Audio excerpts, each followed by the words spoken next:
Hi, everyone. Welcome to our May edition of On the Air with ODA, Oracle Database Appliance. So I'm Paul, and today with me is Carlos. Hello, everyone. So today we're going to talk about system or DB system, and we're going to talk about deployment and patching of the database system. And then we're also going to briefly cover the ODA 1914 release. So our agenda is to briefly describe the ODA 1914 release, which is done about a month or two ago, and then go into how to create a 1913 database system, which includes a 1913 database, and then we're going to show you how to patch that database system from 1913 to 1914 through a video demo. Then, of course, we'll have our Q&A. So for our 1914 release, of course, it has the January patch, and then we, of course, ship our ODA software with all the latest clone files, right, for 21C database, 19C, 12.2, and 12.1. And we support both bare metal deployments and, again, for database in KVM deployment. And Paul, right, to let our listeners know, right, that 1914 was mainly a bug fix release, no new features on this one. Yes, right. So we have this TikTok system now, right? So every 6 months we release all new features, and then in the interim, in between, we try to just enhance the stability and to make sure it's really quality release. Try to fix as many bugs as possible, so that so yeah, 1914 doesn't have many new features, but it's primarily a quality release, right? So these are kind of the summary charts. Okay, the first chart on the top table on the top really shows you the different ODA software release on the top and what databases we support. As you can see, we stopped supporting 11G database, new provision of 11G database starting with 1911. And for the 18C, again, basically we do not ship a new clone files with the 1912. Now, that doesn't mean the database, if you have an 18C database, it's still supported through, the extended support or whatever, right? So the database could still be on ODA. It's just that you cannot create a new 18C database starting with 1912, right? Now, then there's, of course, the company support policy, right? So I believe 18C is out of support already. So really, you want your customers to move to 19C. That's our long-term support. And just a reminder for everyone, for 12.1 and 12.2 databases, they are going out of support by the end of the year too, I think in November. So again, this is really a big year for trying to get your customer moved to 19C. That's kind of the message. So that's the first table, and on the bottom really shows you the kind of the upgrade path, right? Depends on where your customer at with the ODA software. We typically recommend you stay within the previous 4 releases, and those are the 4 releases that's tested by Oracle QA. Now, if you're earlier than that, it may work, but the thing is that you have to try it, right? So therefore, like, let's say if you're on 19.9 or 19.8, it will probably work to upgrade to 1914, but we only tested from 4 previous releases, right? So that's just again, for your information. Some customers, and some customers have a test system, right, where they can try it, they can test it before that. So only if you have such a system that you can dedicate for testing, then you could do that. Right. Yeah. And then on the right-hand side, on the KVM database systems, we also show you kind of what you can upgrade. If you have a database system, then you can, depending on what release you're at, then you can also directly upgrade now from, for example, 1910 database system to 1914 directly. Okay. Next slide. So that's today's webcast is really about how to deploy and patch a database system or database in KVM. So, but again, this is a reminder to show you why customer want to do this, put a database in a KVM or virtualization, right? Because there are many benefits with virtualization, right? It can save you costs or save customer costs through consolidation, and it could increase resource utilization. And because you don't want to have a bunch of systems that's running at 20% capacity, right? Then you can consolidate all your database onto one platform, right, through virtual machines. And then also reduce number of servers and save space and power. And then also provides a good isolation, right? Because your environment in the VM, it's all independent, right? Whether it's your database or application VMs, so that you can patch them separately, and there's no interference between the database and the applications. And then, of course, because you have the isolation, you can also control quality of service, right? Whether it's performance or latency, and all those things, you can better control that because you have the isolation. And of course, it's also a very convenient way of combining the database, middleware, and applications in one physical box, and what we call solution in a box, right? So the ISVs can actually deliver their application in a box now with the database, and then they're completely independent. Again, this is a review for those of you who haven't seen this before. We have the concept of of course, the virtualization with KVM, with applications and database. And then of course we have bare metal database that runs on the bare metal. And we have this other capability called CPU pool that really is about quality of resource management for CPU cores.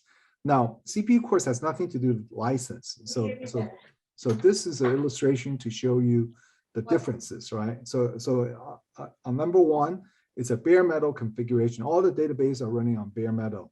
So in this case, what we did is we disable a bunch of cores, so you don't have to license all the cores, 32 cores. Now, because it's a bare metal implementation, then you have to license all the activated core. In this case, we have 14 cores that are activated. So then that's what you need to license. You don't need to license 32, you just need to license 14. Now, in this case, we actually put some cores for applications, but it doesn't matter because it's bare metal, so you have to license all the cores. And then here you can also see that with the CPU pool, you can dedicate 4 cores to the database 4, and then you can have database 1, 2, 3 share a separate CPU pool. So therefore, that's, that you can sort of control the resource of CPU core per database, okay?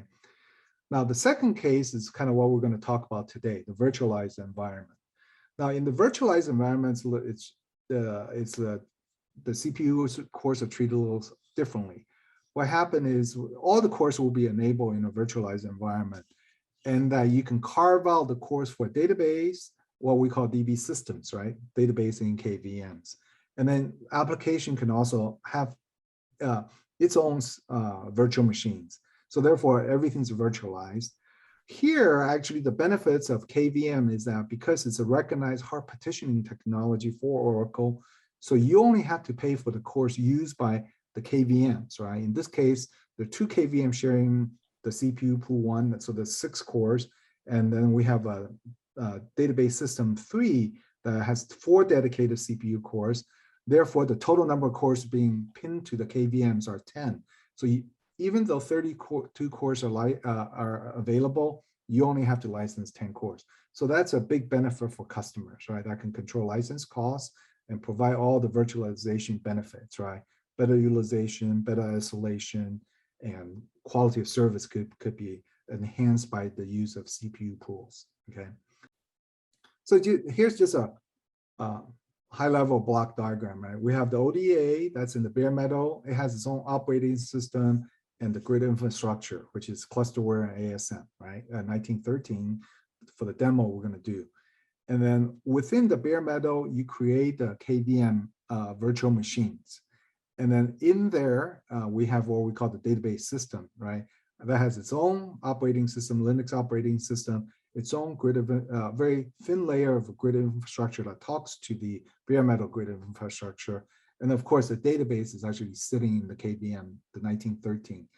And so that's kind of a high level, and then we can get into the detail in our demo now. So, but that's kind of what you see. And I think Carlos, you can kind of take us through the process we want to be demonstrating, right?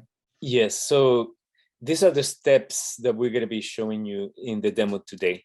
Right. Number one is in green is complete. This is the state of the machine before we start. Right. We already deployed the Oracle Database Appliance X7. We're doing it on a medium model.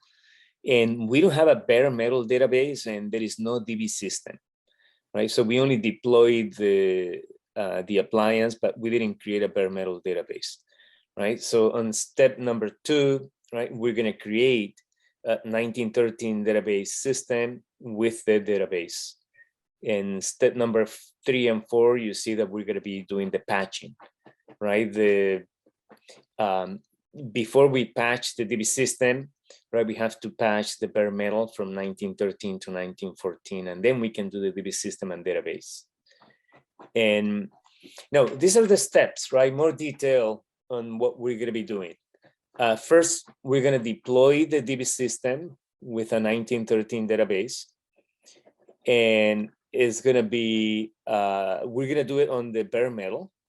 And you see the steps here, right? We're going to show you, downloading the KVM database system image and the database clone. Remember that we already deployed the system, so the 1913 GI is already installed.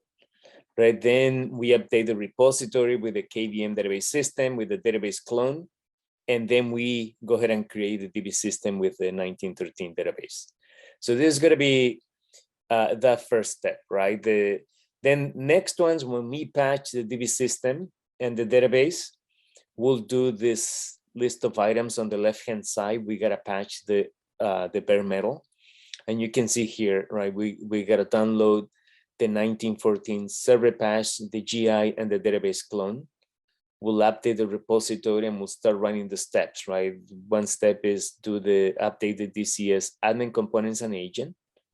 Then we update the repository with the GI and database clones that we downloaded here, right? Then we update the server and update the storage, but you notice that we run a pre-check just to make sure that everything is okay for the server to be updated or for the storage to be updated. Yeah.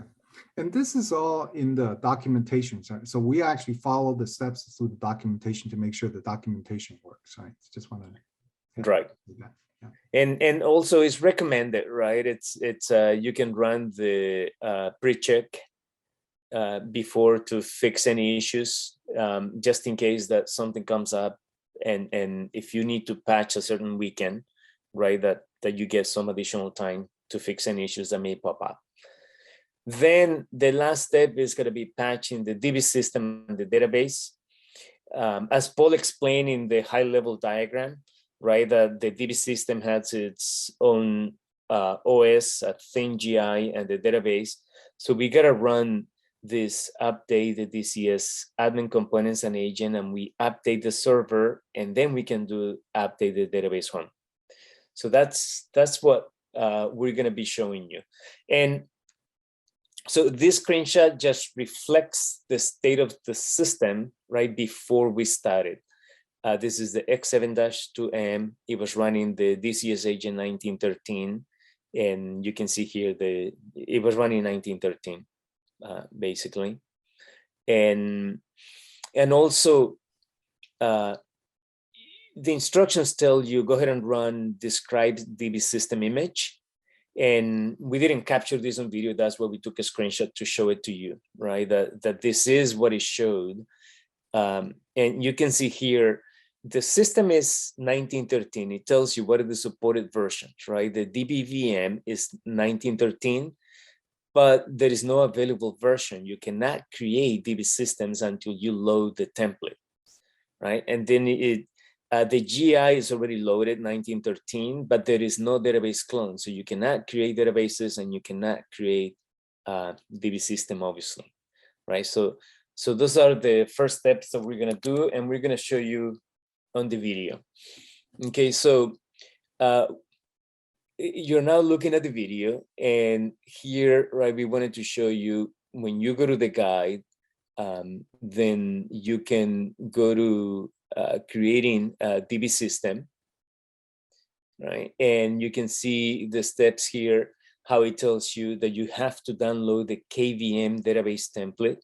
And we're not going to show you the release notes, but we've shown in previous videos. You can go to the release notes. Is the easiest way to go find all this information, right? In the release notes, there is a link that will take you to the actual patch so you can download it, right? So this is the, well, we'll download the KVM, and we're gonna update the repository. And now you're gonna download them with a few days before you do the patching. These are big files, 5 gigabytes, so it'll take you some time. And what we're doing here, we already downloaded them and we have them on an NFS server to run them. But the instructions tell you to just create a temp directory within the Oracle Database Appliance, just put them in there and you can run them, right? So here we are running, you can see here, ODA VM, this is the template, right? So we log in, and so we're updating the repository describe. And so, I mean, this is fairly fast, right? You can see here 842 to 844. It took about 2 minutes, right? To just do it. Obviously, this video, we shortened it to just show you the results. Okay, so it took about 2 minutes. Now, if we run describe DB system image, which I show you on the screenshot, right? Now, so you can see here the DBVM available version is 1913. This tells us that we can create DB systems 1913, but still the database not available. So we need to do the database next, right? It's so here, right? Notice this is the command update the repository, the same path, but now is the database clone 1913.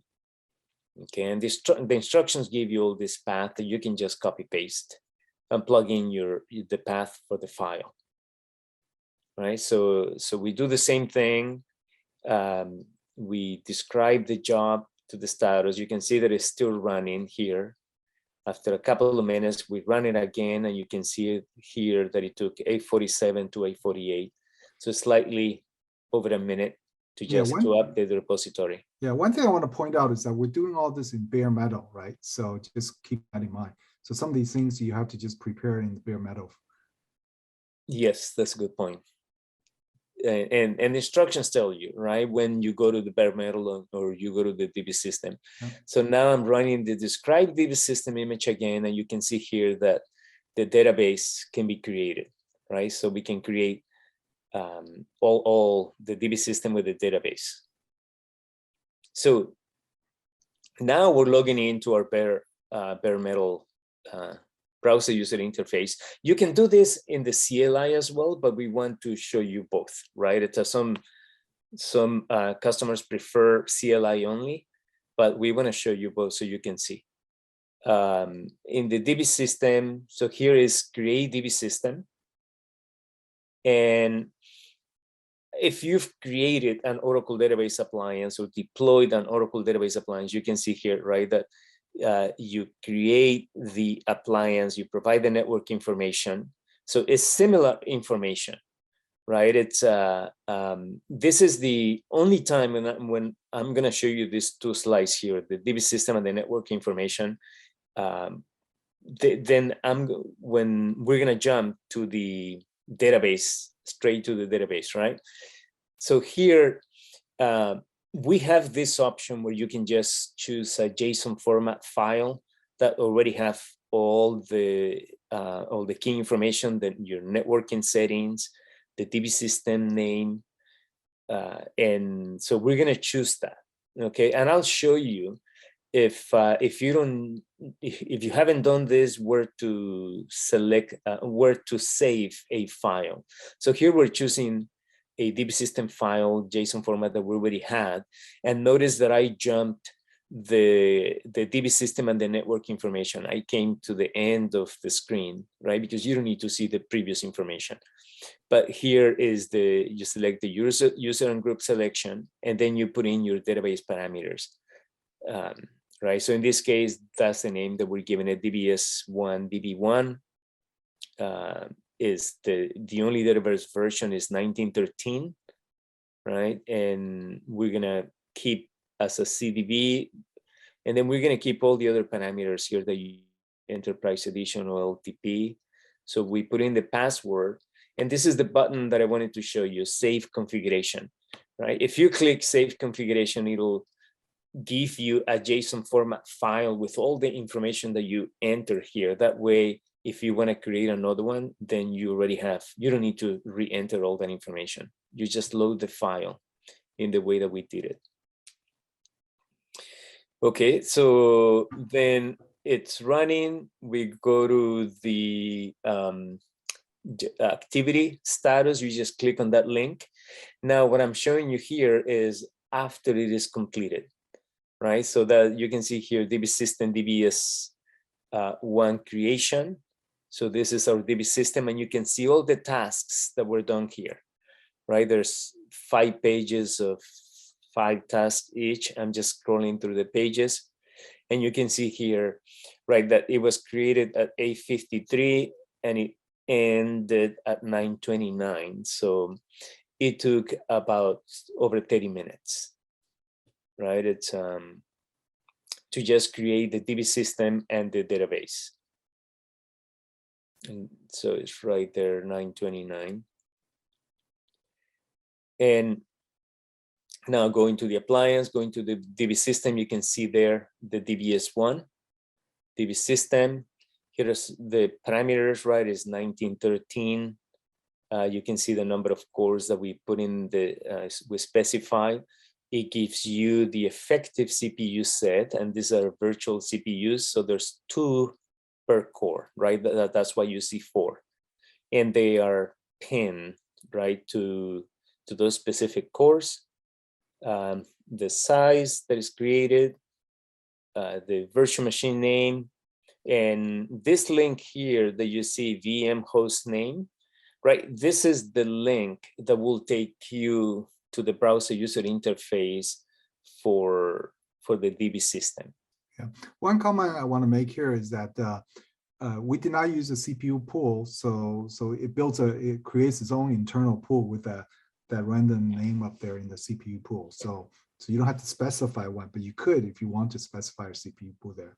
Yeah, and that's a good point, Paul, right? I mean, if I can quickly just show our listeners here, right? It's on this number 2, you can see here that you have the option to specify a CPU pool, but this DB system 3, we didn't specify a CPU pool, so the system creates an internal pool that is dedicated only to that DB system.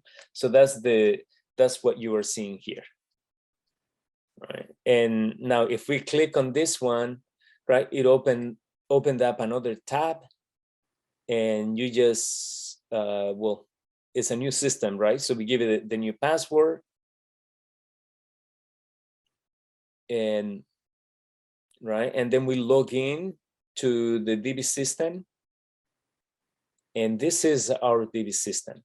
Yeah. Right? You can see here the link that we went to. This is So this is actually inside the KVM now. So we just log into a virtual machine that just got created through the database system creation. So it's actually inside the virtual machine now. Yeah. Right.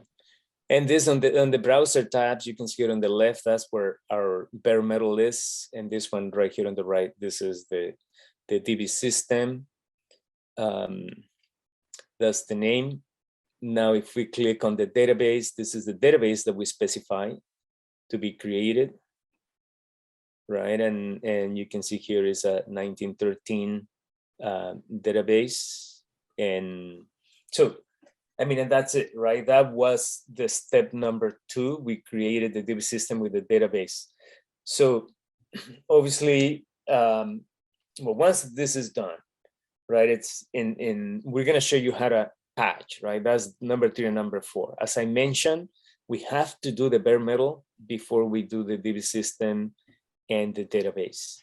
So that's what we're going to show you next.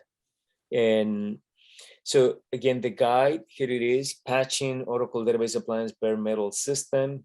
As you can see here, right? We go there and it tells you the same thing: download the server patch, the GI, and the database clone. And just follow the steps. It's we also have already downloaded all of this. So here we say update the repository, and you can see the path. And now we're doing the server, right? So we update the repository with the server, and you'll see it just takes a couple of minutes as well. So here we're checking, it's already finished, and you can see 1122 to 1123. So slightly over a minute. So now if we describe the components, okay, we describe the components here, you can see, right, what is the installed version, but because we uploaded the repository, now you see the new versions for all these components here on the left-hand side, right? So those are available, and now we're gonna go and apply the updates, right? It's we confirm the repository is successful. Then here you can see step number 6, 7, and 8, that we're going to be updating the DCS items, right? The admin, the components, and the agent. So we'll go through that quick, and notice how I just copy pasted, right? So you can easily just copy paste to run the commands. So here we are updating the DCS admin, and it was successful. I mean, it just takes a minute. Now we update the components, and this one took a little bit, maybe 2-3 minutes, but the components tells you, right, the job completed, and it's not part of the agent job list. You can see the status success. So this one, you don't need to describe the status, right? Describe the job ID. So it's successful. So we're going to skip that, and then we update the agent, right? The DCS agent is the last one. And so I'm going to show you here. So it's done, and you can see that it was 11:31 to 11:32. It took slightly over a minute, right? So once we do that, then the other 2 files that we downloaded, the GI and the Oracle database files, then we need to update the repository with those. So that's what we're going to do. So here you can see update repository, and this is the GI clone. So let it run, and again, once you put them in the Oracle Database Appliance, they're quick. It's just slightly over a minute. And then here you can see same thing. This is the database 1914. So this is the clone file that we've already prepared, and we just right, we upload the repository, and it's done, right? This one took about 2 minutes. So once this is done, right, then you can see here in the guide, right, that we need to run the pre-checks, make sure that everything is okay for us to update the server and the storage, right? And again, copy paste and run it, right? So here we're running the pre-checks for the server version 1914. And it just provides the command that you need to run here with the ID, right, to obtain the status or to describe the Prepatch report.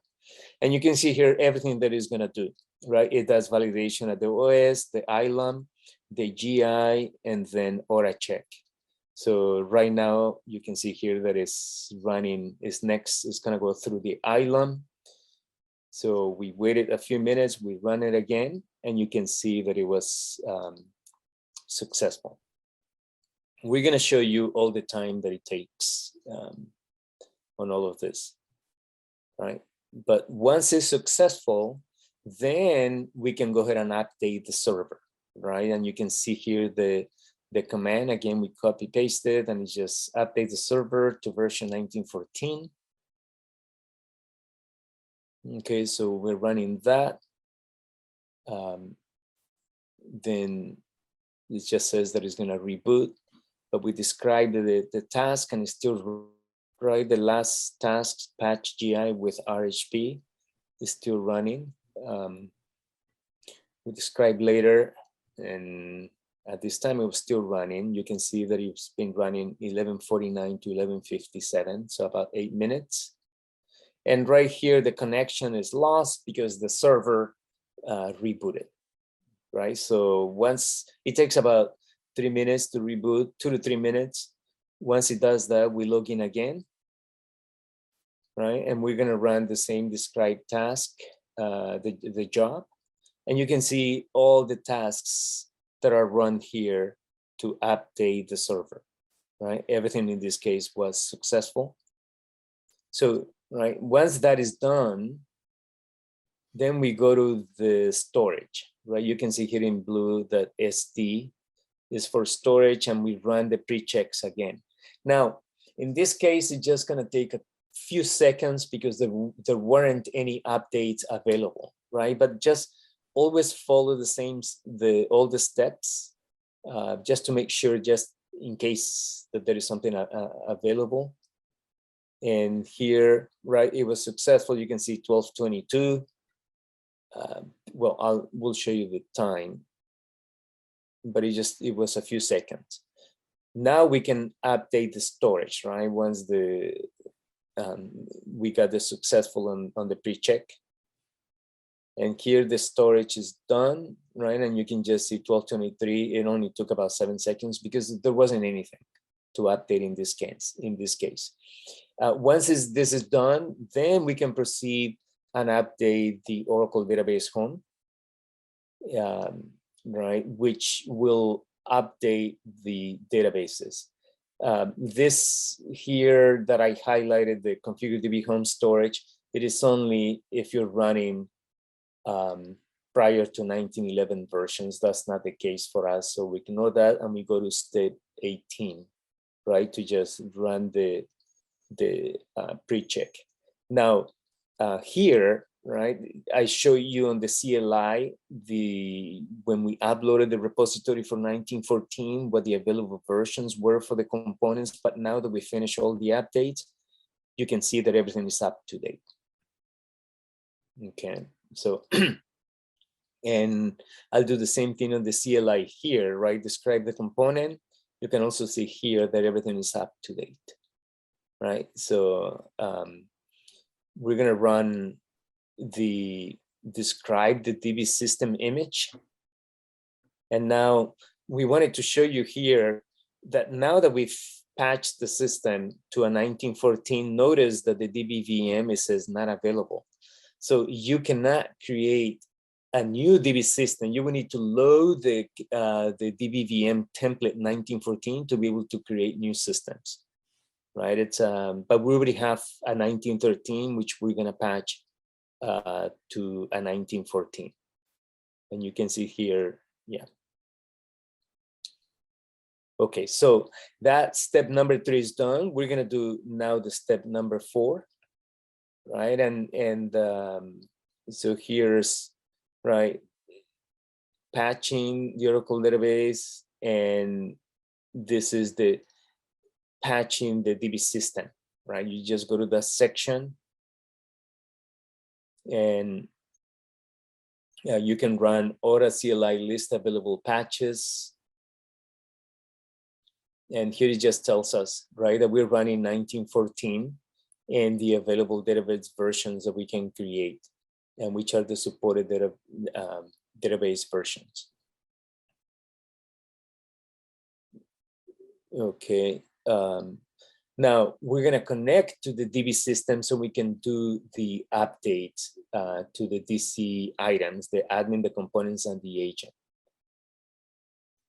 All right, so here, notice I'm on the CLI on the right-hand side. Now I'm connecting to the IP address for that DB system, right? And yeah, so this is inside the virtual machine again, inside the yeah, KVM now. we are now in the KVM. Good point, right? It's not the bare metal. And then we just run, I'll go through this really quick, right? Just to update the DCS admin, right? Similar to what you already saw, make sure that it's successful. Then we update the DCS component. And so it'll complete in just a second, right? And the DCS agent, right? It's and it's complete.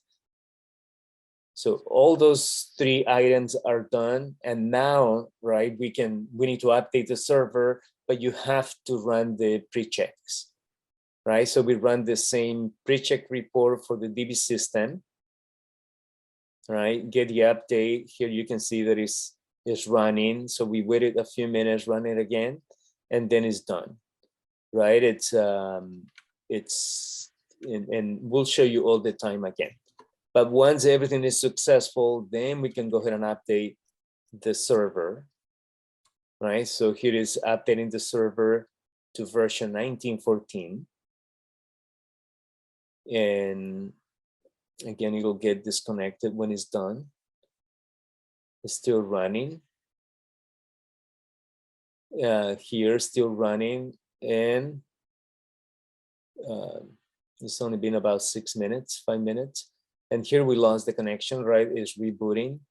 So we log in again after a few minutes.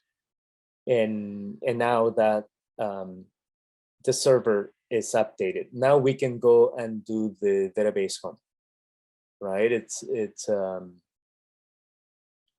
We already ran the described system image so we have to create a pre-patch report, right? So this is again, right, the described DB system image. So you can just, the same status as what we showed you before, right? It's at 19.14. So here we list the DB homes and we list the database that we have, right? You can get the DB home ID from the same database. Here is our 1913 database. And here at the end is the DB home ID, or right, you can just go find it by the DB home ID. And so the first thing that we need to do is just run the pre-check, right? That's the create pre-patch report, specify the DB home ID,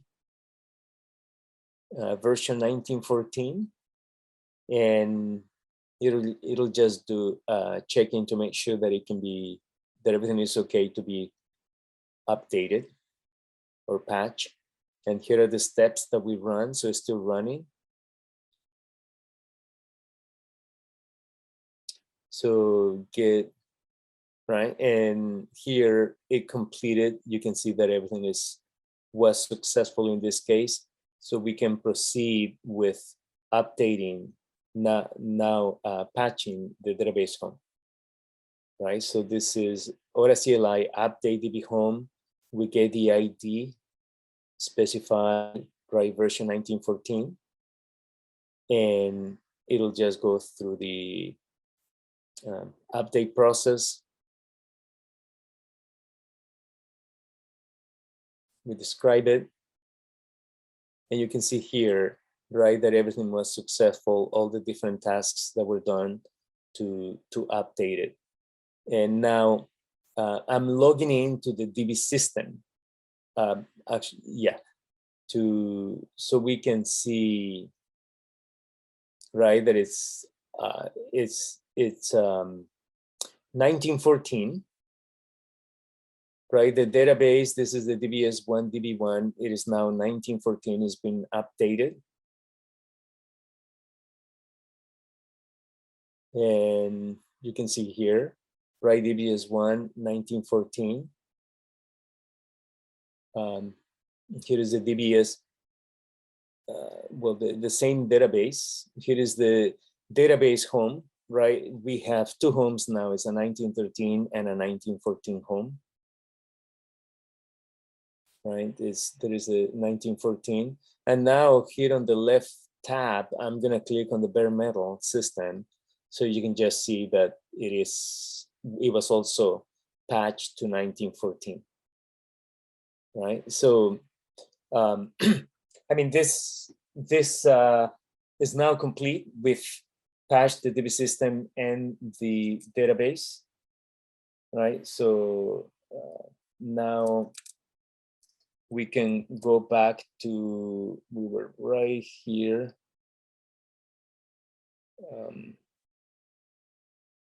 This one, right? So the time that it took, we patched first the bare metal, and you can see that downloading the files, that varies. That's why we told you do it before. That's it can be 4, 5, 6 gigabyte files. But after that, the total was about 41 minutes. Creating the DB system with the database took about 37 minutes, right? Now the other steps, we passed, well, on the previous one, I'm sorry, on this previous one, it was creating, right, deploying a DB system and creating the database. This one here was patching the bare metal from 1913 to 1914. And without downloading the files, we didn't count that. You can see that it took about 38 minutes. Updating the server was the biggest item here with 32 minutes. And then when we patched the database system and the database, right, that took about 41 minutes. You can see here, right, about 13 plus 8 on the pre-check, 21 minutes for the server. And updating the database home was about 20 minutes. So half an hour with the pre-checks. The total about 41 minutes to do that update. And okay, so that was the time. Paul, do you want to talk about this here? Yeah, this is just to remind you that we now have posted all our past webcasts to YouTube. That's available publicly to customers, partners, and of course Oracle people. That and this webcast will also be posted in about a week, so that if you miss something or want to review something, then you can go back to it. One thing I want to mention is that, again, you can see how, because we integrated the KVM support within the ODA infrastructure, so it's much easier to set up the KVM, to deploy the database, to patch the DB system with the database. So again, this is all the orchestration and automation that we do, right? And no cost to our customers. I think that's it. Okay. All right, so that's it. We can go to Q&As. Please feel free to post them on the chat tab. So I see, Paul, that you already answered one question there. Yes. Yeah. So yeah, just don't confuse CPU pool with licensing, right? CPU is only about resource management and has no impact to licensing. But it's very useful features if you want to dedicate certain database with so many number of CPU cores, and then share CPU cores with the multiple, bare metal database as well as DB systems. Yeah.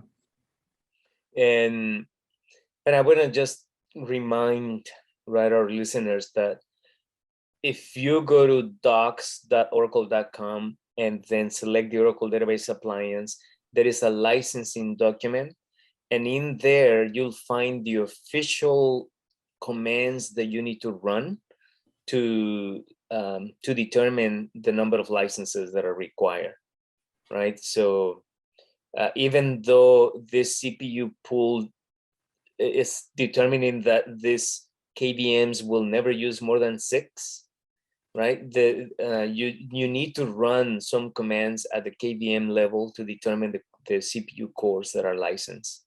So take a look at that document, the licensing document for Oracle Database Appliance, and you'll see all that information in there. Well, Paul and I, you have our email addresses, or you can find us.